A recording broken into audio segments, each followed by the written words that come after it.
Hello learners, welcome to channel. तो इस video में हम क्वेश्चन नंबर 44 से लेकर क्वेश्चन नंबर 80 तक जो है प्रीवियस ईयर में पूछे गए बिजनेस रिसर्च मेथड से एमसीक्यूज प्रैक्टिस करेंगे। 80 इंपॉर्टेंट एमसीक्यूज हमने पहले अलग से वीडियो में डिस्कस किया हुआ है, नीचे डिस्क्रिप्शन में लिंक मिल जाएगा। उसको डिटेल्ड हमने जो है वहाँ पे अलग अलग टॉपिक को भी डिस्कस किया हुआ है, तो आप वहाँ पे उस वीडियो को जरूर देखें। उसके बाद 1 से लेकर 43 का डिस्कस कर चुके हैं, उसका भी लिंक आपको डिस्क्रिप्शन मिल जाएगा। यहाँ पे हम क्वेश्चन नंबर 44 से 80 तक डिस्कस करेंगे। तो क्वेश्चन 44 है सेकेंडरी डेटा आर। तो सेकेंडरी डेटा क्या होते हैं? Collected mostly via surveys, option B expensive to obtain, option C always necessary to support primary data, फिर option D not always very usable. तो देखिए, सर्वे द्वारा कलेक्ट नहीं किए जाते हैं, एक्सपेंसिव टू ऑब्टेन ऐसा भी नहीं है, नॉट ऑलवेज वेरी यूजेबल ये हमेशा यूजेबल नहीं होते, ये भी गलत स्टेटमेंट है। तो सेकेंडरी डेटा क्या है? Always necessary to support primary data. Primary data को सपोर्ट करने के लिए सेकेंडरी डेटा हमेशा जो है वो नेसेसरी होते हैं। तो ऑप्शन सी जो है करेक्ट ऑप्शन जाएगा। 45 क्वेश्चन नंबर है causal research is use to. तो जो कॉजल रिसर्च होता है वो किस लिए यूज किया जाता है? ऑप्शन डिस्क्राइब मार्केटिंग प्रॉब्लम और situation, find information at the outset in an unstructured way, gather preliminary information that will help define problem, or option D test hypothesis about cause and effect relationship. तो causal research, causal मतलब होता है cause, यानी कि क्यों हुआ और उसका इफेक्ट क्या पड़ेगा। तो इस पे हम क्या करेंगे? कॉजल रिसर्च में हम उन हाइपोथेसिस को टेस्ट करेंगे जो कि कॉज और इफेक्ट रिलेशनशिप को शो कर रहे होंगे या उनसे रिलेटेड होंगे। तो ऑप्शन डी जो है करेक्ट ऑप्शन जाएगा। क्वेश्चन 46 है secondary data consist of information. तो सेकेंडरी डेटा किस टाइप का इन्फॉर्मेशन कंसिस्ट करता है, इंक्लूड करता है? Option A that already exist somewhere and was collected for another purpose, option B used by competitor, option C that does not exist in organised form, या फिर option D that the researcher can obtain through surveys and observation. तो देखिए, secondary data competitor द्वारा use तो किया ही जाता है, लेकिन ऐसा जो नहीं है कि वो इन्फॉर्मेशन कंसिस्ट करता हो जो कंपटीटर के पास हो। That does not exist in organised form ऐसा नहीं है, और researcher can obtain through surveys and observation ऐसा भी नहीं है। तो ऑप्शन ए क्या होगा? करेक्ट ऑप्शन होगा secondary data that already exist somewhere. Secondary data वही डेटा होता है जो हमेशा कहीं ना कहीं एग्जिस्ट करता है और उसको किसी और ने कलेक्ट किया होता है, किसी और पर्पज से कलेक्ट किया होता है, वही सेकेंडरी डेटा होता है। आपको जब जरूरत पड़ती है तो आप उस डेटा को ले लेते हैं वहाँ से जाके, बुक से, मैगजीन से, कहीं से भी, तो वो सेकेंडरी डेटा हो जाता है आपके लिए। तो option A is the correct option 46 में। क्वेश्चन 47 है which form of data below can usually be obtained more quickly and at a lower cost than the others. तो कौन से टाइप का डेटा है जो कि आप आसानी से और बहुत जल्दी जो है और लोअर कॉस्ट पे जो है कलेक्ट कर सकते हैं? तो इसलिए करेक्ट ऑप्शन क्या हो जाएगा? Option B secondary data. 47 में सेकेंडरी डेटा वो डेटा है जो कि हम इजिली और क्विकली जो है कलेक्ट कर सकते हैं, वो भी लोअर कॉस्ट में। क्वेश्चन 48 है which method could a researcher use to obtain information that people are unwilling और अनेबल टू प्रोवाइड। यानी कि वो इन्फॉर्मेशन आपको कलेक्ट करना है जो कि पीपल जो है या तो नहीं चाहते हैं या फिर वो प्रोवाइड नहीं कर सकते हैं। तो उस टाइप का डेटा कलेक्ट करने के लिए आपको कौन सा मेथड यूज़ करना पड़ेगा? जहाँ पे या तो पर्सन जो है, जो रिस्पोंडेंट है, वो डेटा जानबूझ के देना नहीं चाहता या फिर वो अनेबल है प्रोवाइड करने में। तो कौन सा मेथड यूज़ करेंगे? Focus group, personal interview, questionnaire, या फिर ऑब्जर्वेशनल रिसर्च? तो करेक्ट ऑप्शन क्या हो जाएगा? Option D observational research. Observational research में क्या होगा कि आप ठीक है, आप नहीं बताना चाहते हो, कोई बात नहीं, तो हम आपको ऑब्जर्व करके हम आपसे डेटा कलेक्ट कर लेंगे। आप मत बताइए, लेकिन हम आपको आपके ऊपर नज़र रखेंगे और आपसे डेटा कलेक्ट कर लेंगे। तो ऑब्जर्वेशनल रिसर्च वो रिसर्च टेक्निक है जहाँ पे हम इसलिए वहाँ पे हम इस टाइप का डेटा कलेक्ट कर सकते हैं जहाँ पे जो रिस्पॉन्डेंट है वो हमें डेटा नहीं देना चाहता, तो हम उसको ऑब्जर्व करके डेटा कलेक्ट कर सकते हैं। 49 है सर्वे research is best suited for gathering dash information. तो सर्वे रिसर्च जो होता है वो किस टाइप की इन्फॉर्मेशन को गैदर करने के लिए, इकट्ठा करने के लिए सही होगा? एटीट्यूडनल, पर्सनल, एक्सप्लोरेटरी, या फिर डिस्क्रिप्टिव? तो सर्वे रिसर्च जो होता है वो डिस्क्रिप्टिव टाइप के इन्फॉर्मेशन को के लिए जो है कलेक्ट करने के लिए इंपॉर्टेंट होता है और यूजफुल होता है। तो survey research is best suited for collecting descriptive information, gathering data for descriptive information. Question 50 है सर्वे रिसर्च इज लीस्ट लाइकली। यहाँ पे लाइकली है, स्पेलिंग मिस्टेक है, लकली की जगह लाइकली होगा। Survey research is least likely to be conducted through which of the following. तो survey research कौन से नीचे दिए ऑप्शन में से कम जो है यूज किया जाता है? Observation, the telephone, person to person interaction, या फिर मेल? तो देखिए, सर्वे रिसर्च में हम क्या कहते हैं, हम लोगों को जो है क्वेश्चनर भेज दिया, फिर कोई और चीज़ भेज दी, उन्होंने भर के हमें भेज दिया, तो वो सर्वे रिसर्च जो है नॉर्मली होता है। तो वहाँ पे हम टेलीफोन का यूज़ कर सकते हैं, पर्सन टू पर्सन इंटरेक्शन, या फिर मेल का भी यूज़ कर सकते हैं। लेकिन सर्वे रिसर्च में हम ऑब्जर्वेशन का मेथड का यूज़ नहीं करते हैं। तो सर्वे रिसर्च करने के लिए हम ऑब्जर्वेशन का मेथड का यूज़ नहीं करते हैं। तो लीस्ट लाइकली है, यानी कि हम ऑब्जर्वेशन को रेयरली यूज़ करेंगे। तो 50th में ऑप्शन क्या हो जाएगा? ऑप्शन ए जो है करेक्ट ऑप्शन हो जाएगा। क्वेश्चन 51 है what are two type of research data? सभी को पता होगा, that is primary and secondary data. Option B is the correct option. दो टाइप का डेटा होता है रिसर्च डेटा, प्राइमरी और सेकेंडरी। प्राइमरी जो हम खुद कलेक्ट करते हैं, सेकेंडरी जो किसी और ने कलेक्ट किया है उसको यूज हम कर लेते हैं। ऑप्शन क्वेश्चन 52 है what is the major drawback of probability sampling? Probability sampling का मेजर ड्रॉबैक क्या है? Option A sampling error can not be measured, option B take too much time, option C everyone has equal chance of selection, या फिर option D reliance on judgement of researcher. तो देखिए major drawback of probability sampling, जो probability sampling है उसका major drawback क्या होगा, तो टेक्स टू मच टाइम। तो प्रोबेबिलिटी सैम्पलिंग क्या होता है, एक्सपेंसिव भी होता है और टाइम टेकिंग भी होता है। तो ऑप्शन बी जो है वो करेक्ट ऑप्शन रहेगा। क्वेश्चन 53 है, in researcher the dash phase is in research the dash phase is generally the most expensive and most subject to error। तो आपको बताना है कि कौन सा रिसर्च का वो फेज है जो कि ज़्यादा एक्सपेंसिव होता है और ज़्यादा एरर भी वहाँ पे हो सकते हैं, एक्सप्लोरेटरी रिसर्च में, डेटा कलेक्शन में, प्लानिंग में, डेटा वैलिडेशन में। तो देखिए यहाँ पे रिसर्च का फेज पूछा है, तो रिसर्च का फेज क्या है, डेटा कलेक्शन। और डेटा कलेक्शन एक ऐसा स्टेज है जहाँ पे एक्सपेंसिव होता है, क्योंकि वहाँ पे हमें मार्केट में एंटर करना होगा, वहाँ पे हमें डेटा कलेक्ट करना होगा लोगों से, तो एक्सपेंसिव होगा, वहाँ पे पैसे रिक्वायरमेंट होंगे और सब्जेक्ट टू एरर, वहाँ पे गलतियाँ भी हो सकती हैं। तो ऑप्शन बी जो है वो करेक्ट ऑप्शन रहेगा 53 में। क्वेश्चन 54 है, which type of research would be best suited for identifying which demographic groups prefer diet soft drink and why they have this preference. यानी कि यहाँ पे आपसे पूछा जा रहा है कि किस टाइप का रिसर्च होगा ज़्यादा सही रहेगा जब आप ये जानना है डेमोग्राफिक ग्रुप से कि वो कौन सा सॉफ्ट ड्रिंक पीते हैं और क्यों पीते हैं। तो देखिए क्या पीते हैं, क्यों पीते हैं, ये क्या हो गया डिस्क्रिप्टिव, ये क्या हो गया ऑप्शन बी। 54 में ऑप्शन बी जो है वो करेक्ट ऑप्शन रहेगा, that is descriptive research. Question 55 है, qualitative research is exploratory research used to uncover consumer attitudes, motivations and behavior. What techniques can be applied to obtain qualitative research? तो यहाँ पे आपसे पूछा जाए कि क्वालिटेटिव रिसर्च में आप कौन सा टेक्निक यूज़ करेंगे जिससे कि आप उसको ऑब्टेन कर सके information, elicitation interview, one to one interview, focus group, या फिर option D all of the above. तो भाई करेक्ट ऑप्शन क्या हो जाएगा, ऑल ऑफ द अबव। आप कोई सा भी रिसर्च हो, नॉर्मली हम सभी टाइप के वहाँ पे इंटरव्यूज़ हो गए, या फिर वन टू वन इंटरव्यू हो गए, या फिर हम फोकस ग्रुप हो गया, हम तीनों ही वहाँ पे इंटरव्यूज़ के थ्रू क्वालिटेटिव डेटा कलेक्ट कर सकते हैं। तो option D all of the above. Question 56, what new product should be developed is an example of. यानी कि कोई रिसर्चर है, वहाँ पे डाउट है, वहाँ पे रिसर्च प्रॉब्लम क्या है कि हमें कौन सा नया प्रोडक्ट डेवलप करना चाहिए, किस टाइप का एग्जांपल है आपको बताना है। What new product should be develop, ये क्या हो गया प्रॉब्लम हो गई। अब आपको बताना है कि किस टाइप का रिसर्च यहाँ पे जो है सही रहेगा, कॉजल, एक्सप्लोरेटरी, डिस्क्रिप्टिव, या फिर option D none of the above. तो 56 में जो हो जाएगा correct option that is option B exploratory. Explore करना होगा, अब हमें कौन सा नया प्रोडक्ट बनाना चाहिए, तो इसके लिए आपको मार्केट को एक्सप्लोर करना होगा। जब मार्केट को एक्सप्लोर करेंगे तो आपके पास आइडियाज आएंगे और फिर आपको पता चलेगा कि कौन सा प्रोडक्ट आप बना सकते हैं। तो that is option B exploratory example होगा यहाँ पे। Next question 57, what are 3 popular method of collecting primary data. तो प्राइमरी डेटा कलेक्ट करने का जो 3 पॉपुलर मेथड है वो कौन सा है, experimentation, personal interview, Delphi technique, option B survey, interviews, exponentiation, या फिर option C interview and surveys, observation, experimentation, या फिर option D none of the above. तो प्राइमरी डेटा कलेक्ट करने का जो बेस्ट मेथड है that is option C, interview and survey, observation और एक्सपेरिमेंटेशन। इन तीनों से हम जो है प्राइमरी डेटा कलेक्ट कर सकते हैं। तो 57 में option C is the correct option.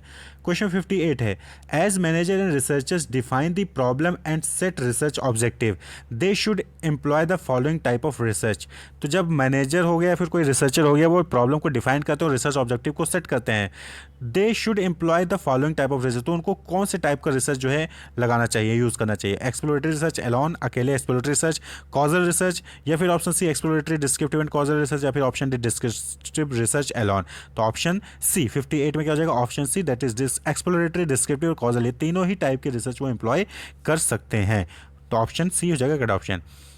59, what are the 2 major advantage of collected data through telephone interview. Telephone से इंटरव्यू, टेलीफोनिक इंटरव्यू से डेटा कलेक्ट करने का 2 मेजर एडवांटेज क्या होगा। Option A sample control and speed of data collection, cost and response rate, cost and speed of data collection, flexibility and quantity of data collected. तो देखिए 2 major advantage क्या होंगे यहाँ पे जो ऑप्शन दिए उनमें से होगा कि सैंपल कंट्रोल यानी कि किससे डेटा कलेक्ट करना है यहाँ पे हाथ में रहेगा, और डेटा कलेक्शन जो है वो स्पीडी होगा। तो ऑप्शन ए जो है वो कट ऑफ जाएगा। 2 मेजर एडवांटेज क्या हो जाएंगे यहाँ पे, option A sample control and speed of data collection.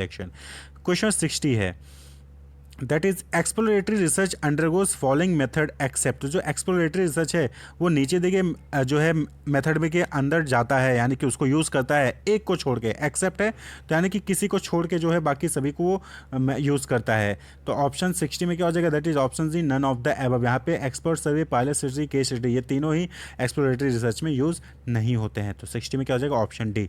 61 question है, census comes under which research. तो सेंसस क्या होता है, जब हम पॉपुलेशन काउंट काउंटिंग करते हैं तो यहाँ पे आप जो है सेंसस यूज़ किया जाता है, तो वो कौन से टाइप के रिसर्च के अंदर आता है? कॉजल, एक्सप्लोरेटरी, डिस्क्रिप्टिव या none of the above?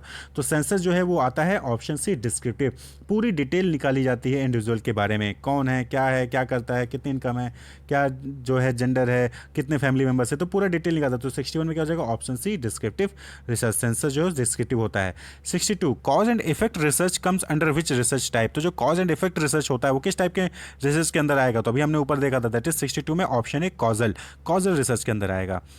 63 dash is called pre assumption of the expected result of research. तो जब आप पहले से कुछ एजम्प कर लेते हैं कि ये हमारा एक्सपेक्टेड रिजल्ट होगा किसी भी रिसर्च का, तो उसको क्या कहते हैं? हाइपोथेसिस, एक्सपेंडिचर, रिसर्च प्रॉब्लम या फिर option D none of the above? तो सभी को पता हो जाएगा कि जब आप अजम्पशन करते हो पहले ही कि हाँ ये रिजल्ट होगा या ये हो सकता है, तो उसको क्या कहते हैं? हाइपोथेसिस। ऑप्शन ए 63 में option A is the correct option. Hypothesis is called a pre assumption. Pre assumption यानी कि पहले एज्यूम कर लिया of the expected result of the research, यानी कि रिसर्च का रिजल्ट क्या आएगा उसको आपने पहले एज्यूम कर लिया, तो उसको क्या कहते हैं? Hypothesis.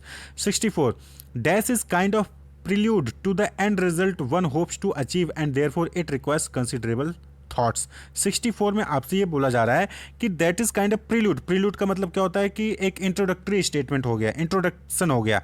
Prelude to the end result यानी कि एंड रिजल्ट क्या होगा उसका प्रील्यूड होता है, उसका इंट्रोडक्शन होता है, जो कि समवन अचीव, जो कि हम अचीव करना चाहते हैं। और therefore it requires considerable thought, और उसको बनाने के लिए हमें कंसिडरेबल थॉट चाहिए, यानी कि हमें उस पर विचार विमर्श करना चाहिए। तो वो क्या होगा? हाइपोथेसिस, एक्सपेंडिचर, रिसर्च प्रॉब्लम या फिर option D none of this? तो 64 में क्या हो जाएगा? Option C research problem. Research problem क्या है? एक तरीके का प्रील्यूड है to the end result one hopes to achieve, उसी को तो हम अचीव करना चाहते हैं भाई, जो हमारा प्रॉब्लम है उसके सोल्यूशन को अचीव करना चाहते हो, that is research problem. Option C correct option हो जाएगा। क्वेश्चन 65 है detailed blueprint of research is called, यानी कि डिटेल ब्लूप्रिंट रिसर्च का क्या होगा? सभी को पता होगा, रिसर्च डिजाइन। ऑप्शन बी जो है वो करेक्ट ऑप्शन होगा 65 में। डिटेल ब्लूप्रिंट ऑफ रिसर्च यानी रिसर्च कैसे कैसे क्या इंस्ट्रूमेंट्स होंगे, कैसे कलेक्ट करना है, कैसे एनालिसिस करना है, पूरा डिटेल होता है। 66 में which type of research hypothesis is वेग, यानी कि कौन सा रिसर्च हाइपोथेसिस है जो कि वेग होता है, उसमें डाउटफुल होता है? कॉजल, एक्सप्लोरेटरी, डिस्क्रिप्टिव या नन ऑफ द अबव? तो यहाँ पे जो करेक्ट ऑप्शन है एक्सप्लोरेटरी। एक्सप्लोरेटरी में वेग होता है, तो रिसर्च हाइपोथेसिस इज वेग, exploratory. 67 how should a new product is be distributed is an example of. तो यहाँ पे प्रॉब्लम क्या है? प्रॉब्लम ये है कि कैसे कोई नया प्रोडक्ट है उसको हम डिस्ट्रीब्यूट करें, तो किस टाइप का एग्जाम्पल होगा, किस रिसर्च का एग्जाम्पल होगा? Causal, exploratory research, descriptive research या फिर option D none of the above? तो 67 में that is correct option, option C descriptive research. Describe करेंगे आप, यहाँ पे क्या करेंगे? डिस्क्राइब करेंगे कि कैसे, how should a new product be distribute, कैसे डिस्ट्रीब्यूट किया जा सकता है, तो पूरा आप उसको डिस्क्राइब करेंगे, तो ऑप्शन सी जो है करेक्ट ऑप्शन रहेगा। 68 है will increase in the services staff be profitable, यानी कि अगर आप सर्विसेज स्टाफ को इंक्रीज करेंगे तो क्या वो प्रॉफिटेबल होगा? ये प्रॉब्लम है, तो ये किस टाइप के रिसर्च का एग्जांपल होगा? कॉजल, एक्सप्लोरेटरी, डिस्क्रिप्टिव या फिर option D none of the above? तो 68 में क्या हो जाएगा? That is option A causal. Service staff को इंक्रीज करेंगे तो प्रॉफिट होगा कि नहीं होगा? Cause and effect. कॉज क्या हुआ? सर्विस स्टाफ इंक्रीज किया, तो उसका इफेक्ट क्या होगा कि प्रॉफिट होगा या नहीं होगा? तो अब इसको जानना है, तो क्या होगा? Causal. Option A is the correct option. Question 69 है A powerful tool used in longitudinal research with exactly same people group or organization across time period is called। अब यहाँ पे देखिए longitudinal research में क्या होता है कि प्रीवियस ईयर से आप जो है डेटा कलेक्ट कर रहे हैं, longitudinal एक प्रीवियस ईयर के डेटा कलेक्ट कर रहे हैं और with same people, same group और सेम ऑर्गेनाइजेशन के, यानी कि 2010 में भी आप उन्हीं लोगों से डेटा कलेक्ट किया, 2011 में भी उन्हीं से लोगों से डेटा कलेक्ट किया और 2021 में भी उन्हीं लोगों से डेटा कलेक्ट करे, तो इस टाइप को हम क्या कहेंगे? Focus group, consumer panel, option C RSA या फिर option D none of this? तो इसको क्या कहते हैं? ऑप्शन बी कंज्यूमर पैनल कहते हैं। 69 में क्या हो जाएगा? Consumer panel. नेक्स्ट है for primary data to be useful to researcher it must be relevant, current, unbiased and. तो अगर प्राइमरी डेटा वो रिसर्चर के लिए यूजफुल होना तो कब होगा? जब वो रेलेवेंट होगा, करंट होगा, अनबायस्ड होगा और क्या होगा? कंप्लीट होगा, एक्यूरेट होगा, इनएक्सपेंसिव होगा या फिर नन ऑफ दिस? तो क्या होना चाहिए? एक्यूरेट होना चाहिए, that is option B accurate. 70th में क्या हो जाएगा? Option B. भाई कोई भी प्राइमरी डेटा रिसर्चर के लिए तभी यूजफुल होगा जब वो रेलेवेंट होगा, करंट होगा, अनबायस्ड होगा और एक्यूरेट होगा, सही होगा। नेक्स्ट है 71 dash research is the gathering of primary data by watching people, यानी कि किस टाइप के रिसर्च में आप प्राइमरी डेटा जो है वो लोगों को ऑब्जर्व करके जो है, वॉच करके जो है आप कलेक्ट कर लेते हैं, तो नाम से ही क्लियर है, observation. Option C is the correct option. Advance plan of research is called, यानी कि किसी भी रिसर्च का जो एडवांस प्लान होता है उसको हम क्या कहते हैं? तो उसको क्या कहेंगे? 72 में that is option B research design कहते हैं। रिसर्च डिजाइन क्या है? एक तरीके का प्लान है कि आपको कैसे डेटा कलेक्ट करना है, कैसे एनालिसिस करना है, कैसे सैंपल साइज क्या होगा, सारी चीज़ें आप जो है डिसाइड करते हैं। Question 73 a formal statement of research question और purpose of research study generally, तो क्या होगा, is made prior to literature review, यानी कि जो फॉर्मल स्टेटमेंट है रिसर्च क्वेश्चन का या फिर पर्पज ऑफ रिसर्च, वो हम लिटरेचर रिव्यू करने से पहले बनाते हैं, या फिर option B is made after literature review के बाद बनाते हैं, या फिर option C will help guide the research process, यानी रिसर्च प्रोसेस को हेल्प करेगा कि किधर कैसे आपको रिसर्च कंडक्ट करना है। तो जो फॉर्मल स्टेटमेंट होता है रिसर्च क्वेश्चन का या फिर पर्पज ऑफ रिसर्च, हम क्यों बनाते हैं, तो यहाँ पे हो जाएगा option D both A and C. क्या होगा, ऑप्शन 73 में D both A and C. देखिए रिसर्च क्वेश्चन है, रिसर्च पर्पज ऑफ रिसर्च जो होता है वो हम लिटरेचर रिव्यू से पहले ही बनाते हैं, और दूसरा सी है will help the guide research process, यानी कि रिसर्च प्रोसेस कैसे चलेगा, कैसे डेटा कलेक्ट करना होगा, कैसे सारी चीज़ें आगे स्टेप्स होंगी, उसको भी वो गाइड करता है। तो ऑप्शन डी हो जाएगा। 74 है source of research problem include, जो रिसर्च प्रॉब्लम हम बनाते हैं तो उसका सोर्स क्या होता है, researcher experience, practical issue that require solution, theory and past research, या फिर option D none of the above. तो 74 में क्या जाएगा, option D all of the above. तीनों के बेसिस पे, जो ऊपर तीनों हैं ABC, तीनों के बेसिस पे ही हम रिसर्च प्रॉब्लम क्रिएट कर सकते हैं, बना सकते हैं। 75 है a dash is a written account of the plan of the research project. तो रिसर्च प्रोसेस जो प्रोजेक्ट होगा उसका रिटन अकाउंट होता है प्लान का, वो क्या कहलाएगा 75 में, that is option B research proposal. Research proposal क्या होता है, written account of the plan of the research project, जो रिसर्च प्रोजेक्ट होगा उसका एक प्लान होता है, क्या होता है, research proposal. Option B is the correct option. 76 the null hypothesis is, hypothesis null और अल्टरनेटिव दो होते हैं, तो नल हाइपोथेसिस क्या होगा, which is to be disapproved, या फिर ऑप्शन बी H0 H0, या फिर option C none of the above, या फिर option D both A and B, यानी कि ए एंड बी दोनों ही सही होगा। तो 76 में that is A and B, यानी कि ऑप्शन डी जो है वो करेक्ट ऑप्शन होगा। Which is to be disapproved, null of hypothesis को हम नॉर्मली डिसअप्रूव करते हैं और उसको हम डिनोट करते हैं H0 से, H0 जो कहते हैं उससे हम डिनोट करते हैं। तो option D both A and B. Question number 77 है which of the following is disadvantage of stating of hypothesis, यानी कि हाइपोथेसिस अगर आप स्टेट करते हैं, बताते हैं, तो उसका एडवांटेज क्या होगा। यहाँ पे what is which of the following is advantage, तो आपको एडवांटेज बताना कि क्या होगा एडवांटेज हाइपोथेसिस का। ऑप्शन है it forces researcher to think deeply and specifically about the possible outcome of study, it simplifies the study, option D none of, option C none of this, या फिर option D all of the above. तो देखिए hypothesis state करने का profit यही होता है कि ये रिसर्चर्स को डीपली थिंक करने के लिए मजबूर करता है और ये स्पेसिफाई करता है कि पॉसिबल आउटकम क्या हो सकते हैं। तो 77 है, option A is the correct option. 78 है अल्टरनेटिव हाइपोथेसिस इज, तो अभी नल हाइपोथेसिस देखा था, अब यहाँ पे अल्टरनेटिव हाइपोथेसिस देखा था। तो अल्टरनेटिव हाइपोथेसिस क्या होगा, option B HA, option A H0, option C which shows positive relationship between variables, या फिर option D both B and C. तो यहाँ पे क्या हो जाएगा, option D both B and C. Alternative hypothesis HA से डिनोट किया जाता है और ये पॉजिटिव रिलेशनशिप शो करता है between the variables. Null hypothesis normally negative variable show करता है, उसको हम डिसअप्रूव करते हैं। ठीक, 78 में ऑप्शन डी हो जाएगा। 79 process of obtaining a numerical description of the extent to which a person और ऑब्जेक्ट पजेस सम कैरेक्टरिस्टिक्स, तो इसको क्या कहेंगे, यानी कि आपको ये बताना है कि नीचे दिए ऑप्शन में से मेजरमेंट, स्केलिंग, क्वेश्चन इंटरव्यू, किसमें जो है आप न्यूमेरिकल डिस्क्रिप्शन जो है किसी भी पर्सन या ऑब्जेक्ट के कैरेक्टरिस्टिक्स का निकालते हैं, तो उसको क्या कहते हैं, ऑप्शन ए मेजरमेंट। मेजरमेंट में हम क्या करते हैं, न्यूमेरिकल डिस्क्रिप्शन निकालते हैं किसी भी एक्सटेंट का या किसी भी पर्सन के जो कैरेक्टरिस्टिक्स होती हैं उसका, तो मेजरमेंट कहलाता है। Option A is the correct option. And 80th question, that is last question of this video, that is scale that indicates the relative position of two और मोर ऑब्जेक्ट्स और सम कैरेक्टरिस्टिक्स इज कॉल्ड, यानी कि जो वो scale जो कि ये indicate करता है रिलेटिव पोजीशन को इंडिकेट करता है दो या दो से अधिक ऑब्जेक्ट के या फिर उसकी कुछ कैरेक्टरिस्टिक्स को, उसको क्या कहेंगे, ranking scale, ordinary scale, arbitrary scale या फिर रेशियो स्केल। तो देखिए 4 टाइप के स्केल होते हैं, तो ये जो है 4 टाइप के स्केल होते हैं। तो यहाँ पे जो आपका यहाँ पे पूछा गया कि जो रिलेटिव पोजीशन को शो करता है, रिलेटिव पोजीशन, यहाँ पे रैंक शो नहीं कर रहा है, यहाँ पे रिलेटिव पोजीशन को शो कर रहा है, यानी कि ऑर्डर को शो कर रहा है कि फर्स्ट ये आएंगे, सेकंड ये आएंगे, तो ये क्या हो जाएगा, that is option B ordinal scale. Option B is the correct option. तो wish all the best, keep watching.